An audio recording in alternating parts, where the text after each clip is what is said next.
হযরত শাহজালাল আন্তর্জাতিক বিমানবন্দরের কার্গো এলাকায় ভয়াবহ অগ্নিকাণ্ডের ঘটনা ঘটেছে। এই আগুন নিয়ন্ত্রণে ঘটনাস্থলে পৌঁছেছে ফায়ার সার্ভিসের ২০টি ইউনিট। এছাড়া আরও অন্তত ১৬টি ইউনিট এখন পথে রয়েছে।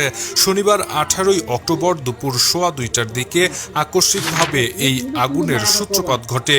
এই ঘটনার পর অন্তত ৩ ঘন্টা পেরিয়ে গেছে, এখনও আগুন নিয়ন্ত্রণে আসার কোনো খবর পাওয়া যায়নি। ফায়ার সার্ভিসের কর্মীরা সহ সশস্ত্র বাহিনীর সদস্যরা আগুন নিভাতে প্রাণপণ চেষ্টা চালিয়ে যাচ্ছেন। এদিকে হযরত শাহজালাল আন্তর্জাতিক বিমানবন্দরের কার্গো ভিলেজ এলাকায় ভয়াবহ অগ্নিকাণ্ডের ঘটনা ঘটেছে।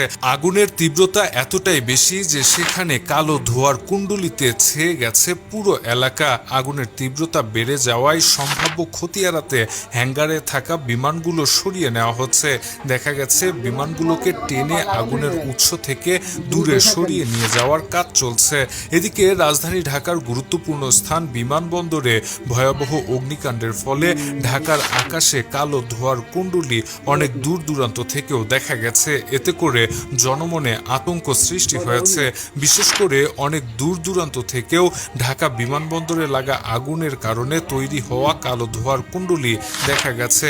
বিমানবন্দর কেন্দ্রিক আশেপাশের এলাকা কালো ধোঁয়ায় ছেয়ে গেছে। এমন অবস্থায় আতঙ্ক বিরাজ করছে সাধারণ মানুষদের মাঝে। Shahriar Alam, EBD news.